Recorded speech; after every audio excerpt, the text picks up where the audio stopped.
and welcome to Silver Age Silver Screen, a podcast where we watch, discuss, and review film adaptations of comics, anime, video games, and other stereotypically geeky works.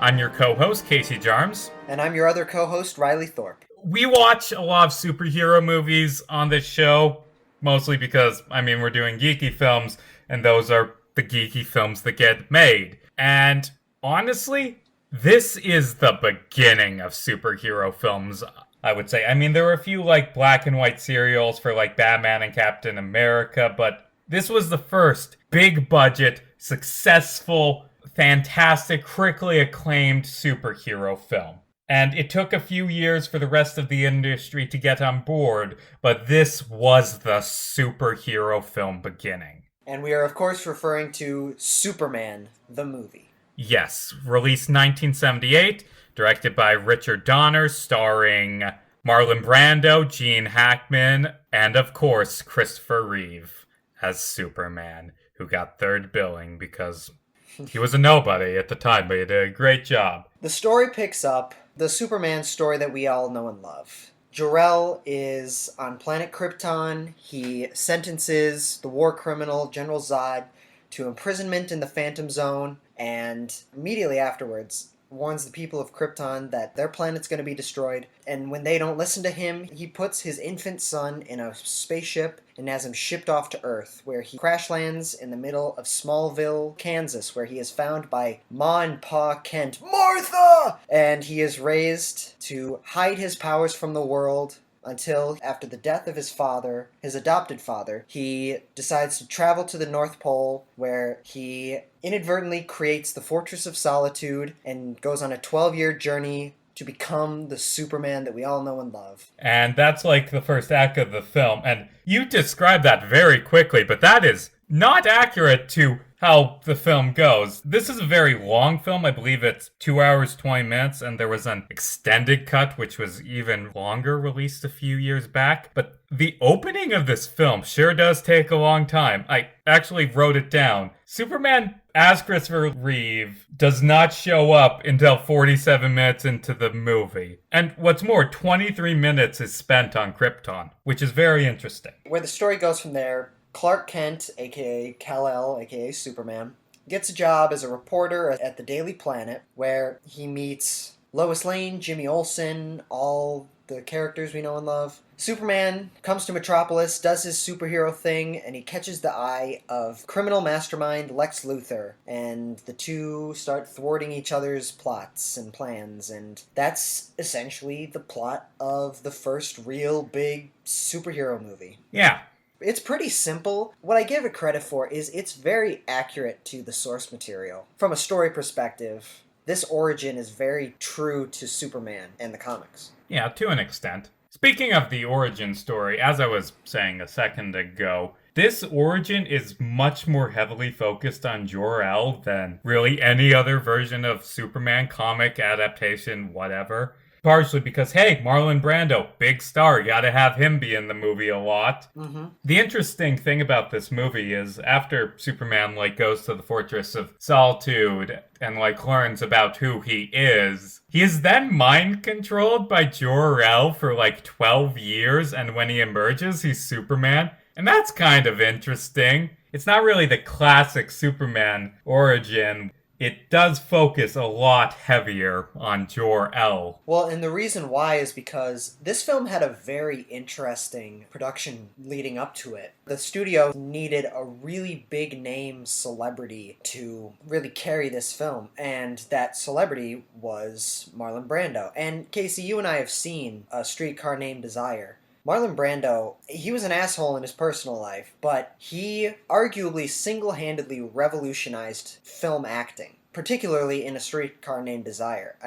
Not only was he a great actor, but he just changed the face of it. Up until that point, acting was just like theater acting. They were very exaggerated. They had a very particular way of talking. But when Marlon Brando comes on screen in A Streetcar Named Desire, the camera pans up his body and there's a big swell of music and he just acts like a real human. He doesn't theater act, he just acts realistically. And that sounds like, oh, yeah, who gives a shit? Who cares about that? Like, that's pretty typical. At the time, that was revolutionary. This man changed the face of acting. And they really needed him to be their big, huge celebrity in this film. The thing about this movie is he took the studio to the fucking bank and cleaned them out. This was a very expensive film. Not just because they had Marlon Brando and Gene Hackman in it, but just the special effects, which we'll get into later, are one of this film's highlights.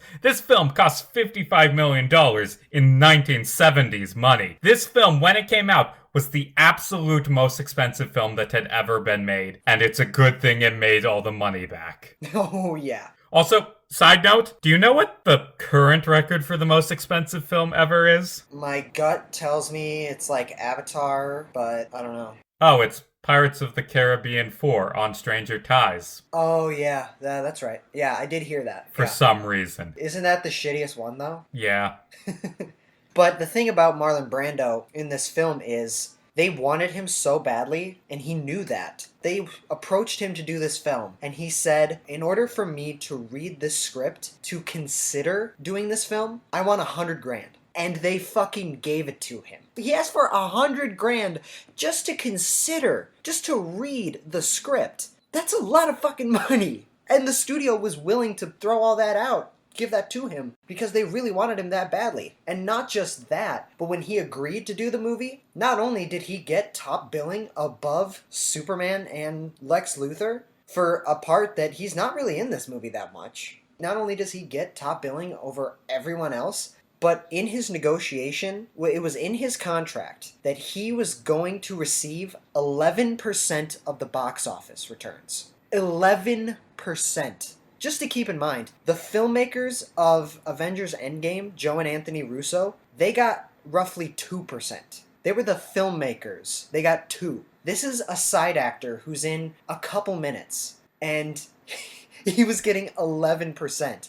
Yeah, you're right. They really focus on Jor-El and his origin. But when you're shelling out hundreds of thousands of dollars and giving 11% of the box office to the actor playing him, yeah, you're going to give him a little bit more focus than you normally would. Although Marlon Brando obviously was the draw to get people into the movie, and I mean, he does a good job. Oh, yeah. With Marlon Brando. The real star of this film is the film's real star, Christopher Reeve, who is just amazing as Superman. I love Christopher Reeve's Superman. He's so good at capturing this wholesome, kind of comedic, but always friendly hero. Superman is supposed to be this icon, this symbol of hope and justice that people look up to. And that is what Christopher Reeve's Superman embodies. It's crazy to see him because he can switch on like the magnetic, confident, charming Superman character and then immediately cut to the awkward, silly, bumbling, but still lovable Clark Kent. And he does both of them very, very well. And yeah, sometimes to comedic effect, but also he plays a hero, and he is a hero. And that's what this film really does get right with Superman. And honestly, the best part of this film is just seeing Christopher Reeve as Superman being a hero. Like, it takes about an hour for Superman to finally start superheroing, but when he does, we get this montage of him just being heroic. His first thing he does is save Lois and a helicopter from falling to their death. He stops a jewel heist. He stops some smugglers by picking up their boat and placing it in front of a police station. He gives us the iconic, it's been replicated in pretty much every Superman adaptation since, the iconic Superman holding up a crashing plane. It is just wonderful seeing this great actor just portray this really, really optimistic, heroic man. And we do get later in the film another montage of this after Lex separates California from the Union, which we'll get into. just Superman flying around saving people. And that is the film's greatest strength. It is a good movie about a superhero. Absolutely. I definitely agree. The greatest strength this film has, it's a Superman story. Seeing Superman as a hero, doing his thing, being the hero. I did really enjoy this film, but I do think there are a number of flaws that I have with it. And the greatest strength is how it is as a Superman story and as a superhero tale. However, I do feel the origin story part of it is a little sloppy. Yeah, I'll give you that. Right. The film opens up with this really intriguing opening. It's a movie theater, but also like a comic panel that's the camera's like panning around it. And the little boy is narrating it, talking about how the Daily Planet and how amazing it is and how people look for it to the truth. And then immediately from that, it cuts to a long ass title sequence. Really long credits. It's like 5 minutes, which doesn't sound like a lot. I mean, it's an old movie. Right. They all But had that. Still, 5 minutes? Like, that's a third of Anthony Hopkins' screen time in A Silence of the Lambs. I just think it's funny. I mean, but, you know, what makes up for that is the iconic theme for this song. Oh god, the John Williams Superman theme. Dun dun dun dun dun dun dun dun. Everybody knows this theme, and everybody loves it because it's so iconic and synonymous with Superman the character. The music and even the sound design of this film, I was wearing headphones watching it. I thought the sound design and the music was top notch in this film. It still holds up to this day. Point is, it starts up talking about how great the Daily Planet is. Then it cuts to a long montage. Then it cuts to an alien planet where war criminals are on trial. That's pretty different. Like, we don't see the Daily Planet again for a long time. I get it. I understand it as a Superman fan and as someone who obviously knows Superman's origin. It's just, it was a little strange because it cuts from, this is what the Daily Planet is. Oh, and here's something completely unrelated for the next 40 minutes. And it's an alien planet and aliens, and then there's a montage of when Jor-El sends Kal-El in the ship to Earth. 3 years pass when he's in the ship, which is interesting when I think of, because they actually utilize like the theory of relativity in it, because when you're traveling fast enough, time affects you differently. But to think of Superman being in that pod for 3 years as opposed to just being in there like just a little bit because he's traveling so fast, that was interesting. Not bad necessarily, not bad at all. It's just, that was interesting to see. His family finds him, and then it immediately cuts to him as an 18-year-old. And then he's like, he feels drawn to the North Pole. And then when the Fortress of Solitude is created, 12 years pass. That's when we get the story. And all that, it bounces around from place to place, from time to time a lot. It's a lot of important backstory. But the other thing too is, that's the first third of the movie. That's a huge chunk of an already very long film. That's like 50 minutes what just happened. And it's like, when his dad died, I understand, like, yeah, that's important to him. But I didn't really have much attachment to it because this is the second scene this guy's in, and he's like a completely different character than the last time we saw him. The first third of it was pretty sloppy because it just bounced around a lot. Yeah, it is a bit awkward from a pacing perspective. Really, I don't like the first third that much either, because of what it does to Superman's backstory, because there's just some minor changes that I don't really like. Props to this film, like, Krypton looks amazing and is so alien, and its destruction is very well done. Yes. But I wish that the film focused more on Superman as a teenager with Jonathan and Martha Kent and him figuring out what type of man he wants to be than on Jor-El's backstory. Sort of him, like, struggling with his identity and his abilities, you know? Yeah, him deciding that he wants to use his power and be a hero. And honestly, this is probably saying more about me than the film. I vastly prefer when Superman stories focus on Smallville than when they focus on Krypton. Like, nature versus nurture, yada yada yada. I like the idea that Superman is such a good, human, kind man because he is. He grew up on Earth with kind people who taught him to be a good person. He's not a Jesus analog, which this film very much makes him. He's just a man trying to do what's right. He's an ordinary person with godlike power trying to be a hero. And we really don't get much of that No. especially not from the origin. It explains the origin of him, like what's happening, but it doesn't really give you much of a reason to care, you know? And the big problem, the biggest fault of this film, I do not like the Jor-El 12 years of mind control, and that's why he becomes Superman. Yeah. I like Superman being his own person and making his own choices to become a hero, rather than just being this machine that Jor-El made as he was dying because, oh, it would be cool if I had this person on Earth doing what I wanted. Like, no, I want Superman to be Superman, not a thing that Jor-El made. Yeah, I thought that 12 years will pass on Earth's time. That whole part, I was like, that's really weird, and it's kind of rushing the story. So I think we're in agreement. The first third of it is kind of jumping around. It doesn't really give you much of a reason to care, but what this film does best is telling a Superman story after that first third, which I do feel like they do a strong job at doing. After Superman becomes Superman and saves a whole bunch of people, we get to see him start to pursue a romance with reporter Lois Lane, played by Margot Kidder. We get this famous scene of the two flying together, which is honestly kind of weird because while they're flying, Lois just narrates her thoughts, which all rhyme because originally it was going to be a musical number, but whatever.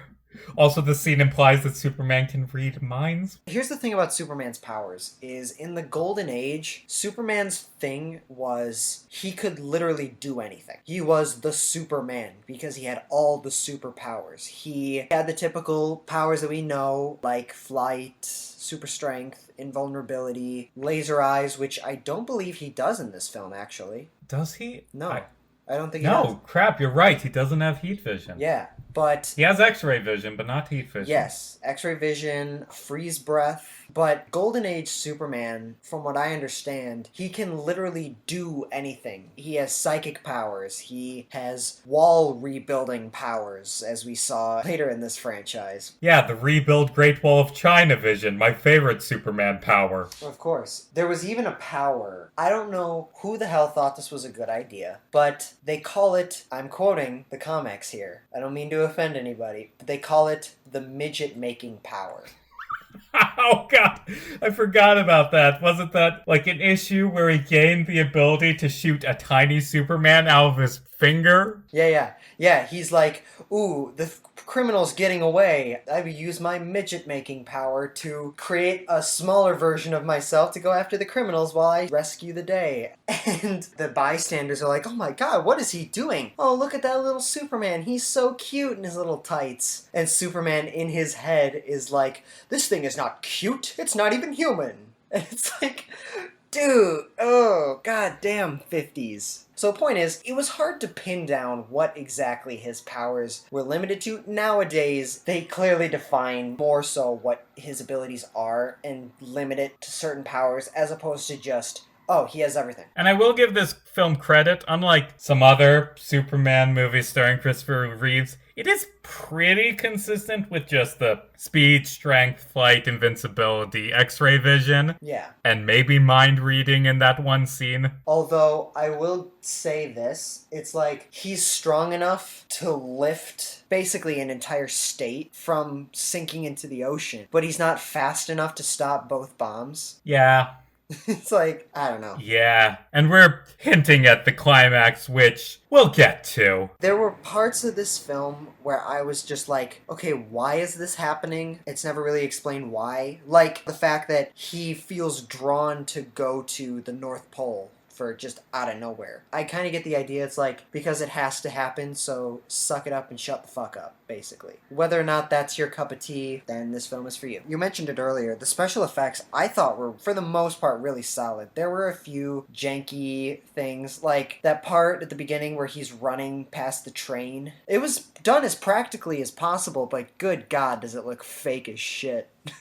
To be fair, for 1978 special effects, Oh, yeah. it really looks like a man is flying. And Oh yeah, props to this film. Yeah, for the most part, most of him flying is done very convincingly. And it does, in my opinion, for the most part, hold up today. Yeah, sure, it could be better by today's standards, but it's still pretty solid for the most part. There's a few shots where I'm like, okay, yep, that's a product of the time. But yeah, a lot of the flying scenes, it's like, damn, that's really good.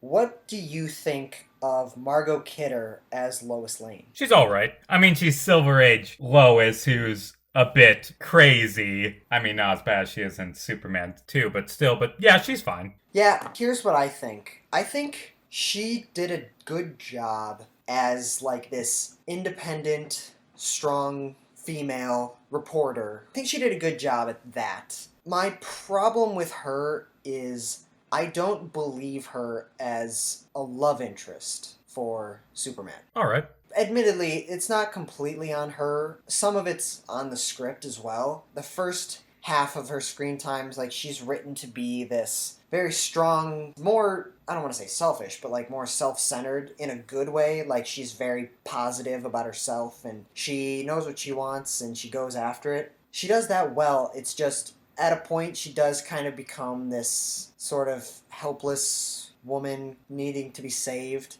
And that's a script fault, but my big issue with it is I feel like Christopher Reeve, we mentioned it earlier, Christopher Reeve does a fantastic job as Superman. He brings the heroism, but also the likability and the charm to playing both sides of Clark Kent. Christopher Reeve, he's very charming, fun, likable, lovable guy, attractive man. And he's so crazy about this woman, Lois Lane, and as she's portrayed by Margot Kidder, I just don't understand why he's attracted to this woman.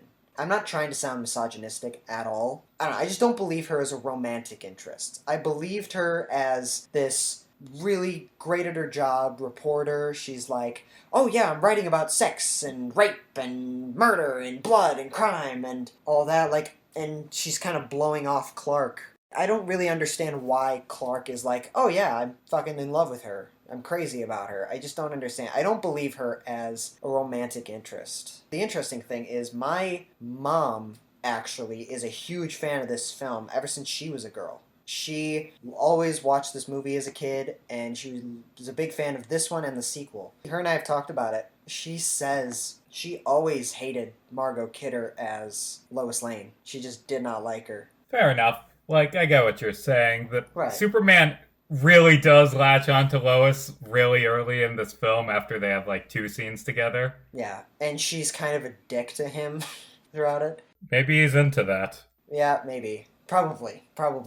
And I do think as a reporter and as an independent woman, she's good at that, but then she becomes like a damsel in distress, and that's not her fault, that's the script's fault. But all the while, I just don't understand why this very charming, handsome man is going after this woman. Because I don't think she brings the same energy to it, and therefore I just don't really believe it. That's my problem. That's my problem with her. So we've talked about Superman, we've talked about Jor-El, we've talked about Lois Lane. I feel like the next thing we should talk about is the world's greatest criminal mastermind, Silver Age Lex Luthor, played by Gene Hackman. Oh boy, who is yes. just hamming it up in every scene he is in. He knows what this movie is, and he's just having a good time, and he fits really well into this. And he may feel a bit weird to modern audiences, because he is nothing like modern-day Lex Luthor, but for Silver Age, when this film came up, he isn't too inaccurate. Like,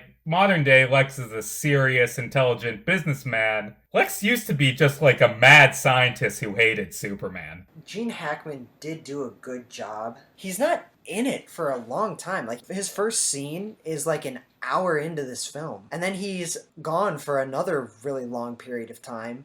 Throughout the last, like, hour or so, he's in it a lot more, but, like, the first 2/3 of the movie, he's not even really in it that much. But when he is doing a really great job. Let's talk about Lex's plan for a minute. Let's talk about it. Lex Luthor's brilliant plan in this film is to launch a nuke at the San Andreas Fault to split California off, so all of the desert land that he owns will become super valuable. So many things wrong with that plan. Right. Number 1, the 500 or whatever megaton bomb that he launches is not big enough to destroy the San Andreas Fault. Number two, coastline property isn't just valuable because it's by an ocean, it's also valuable because, there are people who live there. Number three, holy shit, Lex. The US government, and really every government, and Superman would come down on him like the hammer of God if he killed tens of millions of people to make real estate money.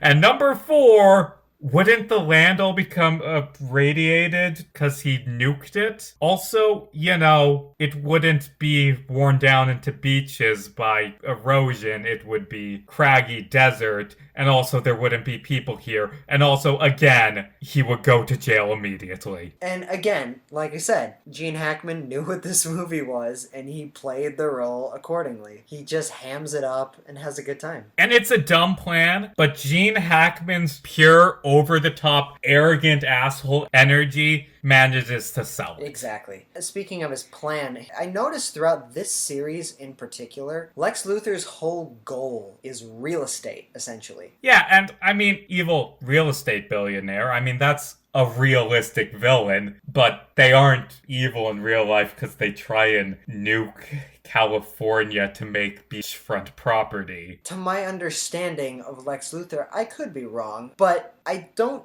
really think of Lex Luthor as being a real estate guy, He's more of like a tech guy, because he's a brilliant inventor. He built a suit of power armor to fight Superman, which, by the way, I do like Gene Hackman in this. Would be cool if he actually did some cool invention stuff. Yeah, it is very bizarre and very scientifically inaccurate, but it's also not even really true to Lex Luthor's character. Yeah. It's also notable that the only reason Superman becomes involved in his plan is because Lex Luthor specifically calls Superman and explains his plan to Superman. Yeah. Which is him being a dumbass, and I'd like to make fun of it, but that is accurate to Lex Luthor, because in the comics, half his evil shit is just being evil to piss off Superman because he hates Superman, and hates the very idea that someone could be better than him. That's what I love about Lex Luthor. The thing about DC villains is the heroes have huge, really interesting motives against their archenemies. Batman and the Joker, they don't have really much personal going on. They just hate each other. Joker just does what he does because he enjoys it, and Batman does what he does because he has to. When it comes to one of my favorite hero-villain duos in the DC universe, Flash and Reverse Flash, it's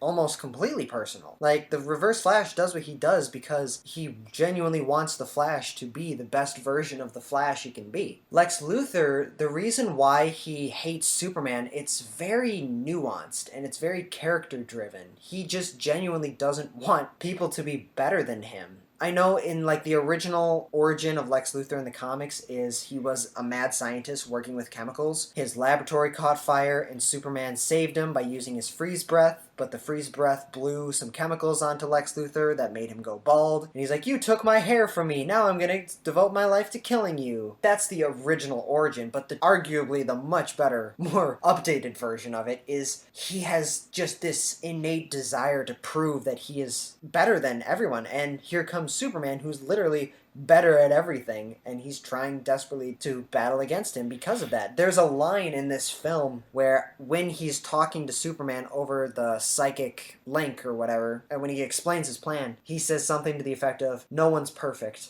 Well, almost no one." Like, that is Lex Luthor right there. Accompanying Lex in this film are his pair of idiot minions, Otis and Miss Tessmacher, who are mostly used as comic relief and for Lex to berate, and they're mildly amusing. That's the thing about this film is it has a lot of goofy moments. It's a bit more silly, which is understandable because at the time comic books had only ever really been child fare, and this is kind of more of a family movie, despite the fact that it does go to some dark places. Like, Lex Luthor commits murder on screen. Lex is brutal in this film. Yeah. His introduction is him, like, using a trap to push a guy in front of a train. And, like, at the climax of this film, after he gets kryptonite through some very, very dumb, convoluted ways... That's another thing. He puts the kryptonite on a chain, wraps it around Superman's neck, and just chucks Superman into a pool of water so he can drown. And it is brutal. Yeah. You mentioned it there. How the hell did he figure out that kryptonite is Superman's weakness? Well, it's simple. Superman is like 30, so Krypton blew up in the 1940s, even though they said it blew up thousands of years ago through time dilation. And because kryptonite is from Krypton, Superman's weak to it because, like, same planet, and also... obviously, that planet that blew up in a different galaxy would have a meteor sent to Earth that would be radioactive, and then Lex sees that there's a radioactive meteor, and he's like, oh, it must be from Krypton, the planet Superman's from. And then he steals it. Stupid. Stupid. That is so quick and so stupid. But the other thing, too, is, doesn't he kill everyone in that museum there? Because they said, like, right before, what's his name? His boss... Perry White calls him to his office to talk to him. When he gets the call from Lex Luthor, his boss tells him, he's like, yeah, these people came into and stole a meteorite and killed everybody. I could be wrong, but I don't... Yeah, Lex kills a lot of people in this movie. Yeah.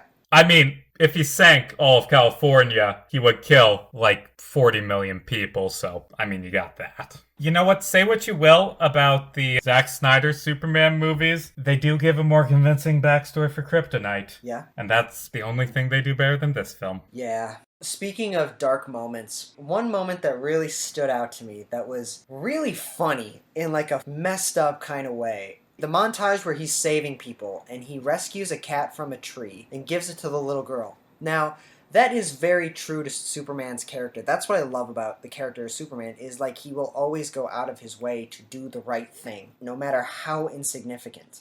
He saves a cat from a tree and gives it to a little girl. Superman flies away, and we get a continuation of the scene where she goes inside and goes, Mom, the cat was in a tree, but this man in a blue suit and a red cape flew down from the sky and saved him for me. And the mom goes, what did I tell you about lying? And smacks her daughter in the face. Yeah, that's... What? I mean, the film was made in the Why 70s. Child abuse standards have changed. But, like, Soups, you missed something. You missed a crime. It was so funny, because it was off screen, too. She walks into the house, and you hear all of that off screen. But it's like, you could have cut that out, but they kept it in, and it's so funny. A mom actively slaps her child in the face. For saying Superman exists. Can you imagine, like, those newspapers that come out literally the next day? Like, oh, honey, I slapped you in the face yesterday. After Lex almost drowns Superman, he launches a nuke, sinks San Andreas fault line, and then the climax, not a fight, it's just Superman going around the desert, saving people. He picks up the state of California and pushes it back. He stops a flooding dam. He saves Jimmy Olsen from falling to his death. He acts as a set of train tracks, and it's great. Again, this film is best when it's Clark Kent going around being a hero. Exactly. Unfortunately, he misses saving one person. Oops, Lois died. And we get this great scene of Christopher Reeve just breaking down and screaming at the sky. And then he flies up, and we get the most infamous part of this movie, Superman flying around the Earth a bunch to go back in time, or as some people have interpreted the scene, Superman flying around the Earth so fast that the Earth turns backwards, which reverses time. Yep, and he manages to save Lois Lane. After talking with her and Jimmy Olsen, he takes Lex Luthor and his henchmen to jail, where Lex Luthor rips off his wig and reveals that he is the greatest criminal mastermind of the world. And the policemen thank him, and he flies off, and we get the iconic shot, Superman flying over the Earth, and that's the end of the movie. What is your opinion on flying so fast that the Earth's rotation reverses and he goes back in time? It's a shitty and convenient storytelling device, and doesn't have any basis in reality. So, which Superman, let's be real, Superman is not in reality at all, but this is just cheap, honestly. It's just cheap and shitty. I grappled with this. I couldn't decide whether or not I liked it or hated it, and I will admit it's cheesy, but I mean it's Silver Age. It's supposed to be cheesy. Right. I don't know if it's executed as well as it could have been, but I do like the concept behind the ending. Because, like, at the start of the film, Jonathan Kent dies of a heart attack in front of Clark, and he's like, even with all my power, I can't save everyone. And at the end, Lois dies, and he couldn't save her, and then he decides, no, I'm Superman. I am going to save her because that is what I do. And he flies into the sky, and we get clouds of Jonathan Kent and Jor-El like yelling at him. Jor-El saying, "Don't interfere in history." And Jonathan Kent saying, "You were sent to this earth for a reason." And Superman chooses to use his power to save Lois because he's Superman and he can, and he is a symbol for hope, and he is the superhero. And he's just conveniently had this power the entire film. Oh, yeah, it comes off nowhere. It's, like I said, it's sloppy, but I do like it from a thematic perspective. I mean, I get your point. Personally, I thought it was a little cheap and lazy, but at the same time, it's also kind of, like you said, true to Silver Age comics Superman.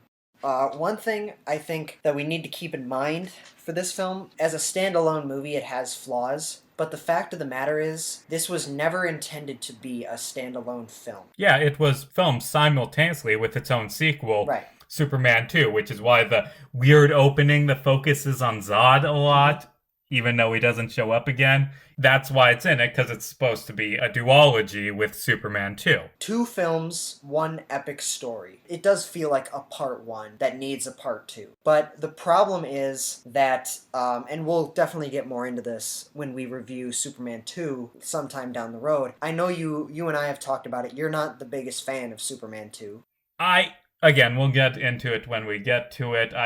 There are a lot of good things in it. Zod's a great villain. We still have Superman being Superman, but there's a lot of just random shit that comes out of nowhere relating to Superman's powers.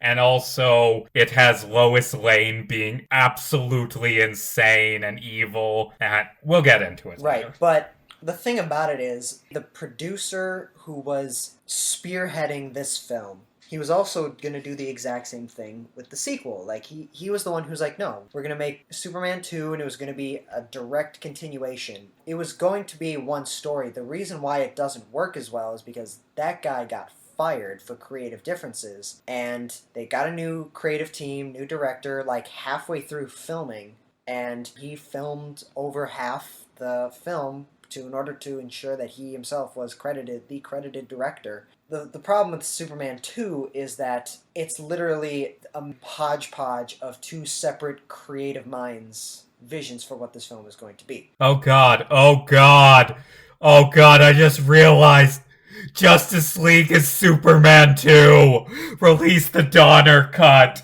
HBO, please. Actually, there is already a Donner cut. But oh god, they did it again. Why, Warner Brothers? Because they don't learn from their mistakes.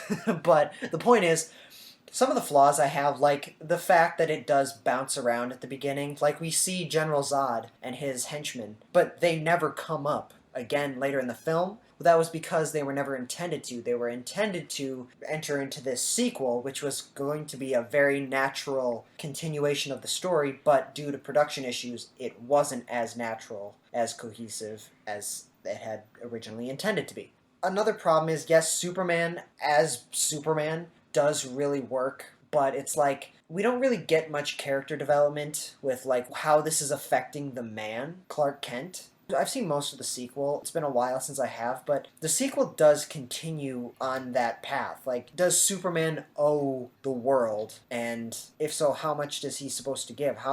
What is the point of being a hero if you can't get what you want and what you love? Well, the sequel does continue that, but as I said, had they not fired the original producer, they probably would have had a much more natural continuation of it, more cohesive vision for what it was going to be. The point is, it's far from a perfect movie. It's iconic. It's a staple of cinema, not just the superhero genre, but cinema as a whole. It has groundbreaking special effects, outstanding music and sound design, really solid performances. But, I feel like some of the writing was a little campy. The first act really bounces around a lot, and it just feels like there were stuff brought up and not continued with the intent on it making sequels. But as a standalone film, it's kind of like you're kind of wasting time at this point. So I do have flaws with it. As a standalone film, in the context of the sequels, some of those flaws do make sense. But still, as a standalone film, it doesn't 100% work. Yeah. They were originally planning on filming this movie this is just a fun fact. They were originally planning on filming this movie in Europe because it's very expensive to film a movie in the United States. That's why a lot of production nowadays goes to like Toronto and Canada. A lot of it does stay in the United States, but you hear a lot of like Canada and especially at this time, Europe. They filmed a lot of movies in Europe because it was a lot cheaper. They were originally going to film in England, but the original director they had hired to film this movie, he had fled England on tax evasion charges. So he couldn't go back to England without facing legal action against him. Seriously? Oh, that's so dumb. It gets worse. It gets worse. Then they were like, okay, so if we can't film in England, then we'll go to Italy. The problem is, Marlon Brando had fled Italy on sexual assault charges. Ew, that's funny. Yeah, well, like I said earlier, Marlon Brando was a piece of shit in his personal life. Oh God, yeah. The guy's talented, but again, you can be good at your job and be a piece of shit. And honestly, he wasn't good at his job. He was a good actor, but the other stuff in the job, like obeying directors and memorizing lines and showing up on time, kind of wasn't good at that. And also had to flee Italy after... Jesus fuck. Essentially, last minute, they had to find a new director because they're like, we need Marlon Brando. So, weighing the options, we're getting a new director to film in England. That's what happened in this production. It's fucked. It's fucked, but it's fun fact. Christopher Reeve did a great job. Rest in peace. He was in a horse riding accident that left him paralyzed from the neck down, and he died in the early 2000s. Rest in peace. Rest in peace, Margot Kidder. She also passed away. Marlon Brando also died, but, who kind of gives a fuck about him? We've already established he's a douchebag, piece of shit. Yeah, that's the thing about old movies. You watch them and everyone's dead. Except Gene Hackman. And eventually there will come a day where we watch recent movies and have to grapple with the fact that all of our favorite actors are dead. But we don't have to do that yet because we're young. And eventually, maybe someone will listen to this podcast after we're dead. Yeah, probably. Hopefully. Nah, the world will end before I die. Yeah, I kind of want to see it, to be honest. I kind of want to see how the world's gonna end. I want to blow up like Krypton. We've got a bit off topic. Riley, on a scale of 1 to 10, how would you rate this film? Well, this film is an absolute classic. There's no denying that. This is the first big-budget Hollywood adaptation of a superhero film that started an entire genre. Sure, it took a few years to get the genre going, but this film has really solid acting all around. It has great special effects, outstanding, iconic music, and overall, it has a lot of strengths. But at the same time, some of the script elements aren't too solid. I have a few issues with some of the portrayals of the characters, but overall, I'm probably gonna give it an 8 out of 10. Yeah, this film is fantastic. It may have some pacing problems and a slow beginning, and don't like the Superman mind control stuff, but it is a Superman movie, probably more than any other live-action Superman movie. Yeah. The scenes of him going through the city saving people alone are enough for me to give this movie a 9. Mm-hmm. This movie It's an epic. It is an epic about Superman, and it nails Superman. Absolutely. Even if it doesn't nail everything else. I think that will be a good place to stop for today. Riley, where can they find you? You can all find me on TikTok and Instagram at Riley James Thorpe. You can find me on YouTube, Facebook, and Twitter at Riley Thorpe. I feel a little weird plugging TikTok as the first one, but then you realize it's the one I'm most popular on, so... I hope TikTok doesn't get banned before this episode comes out, because then that's going to be weird. I really hope so, too. Because without TikTok, I'm nothing. That's a lie.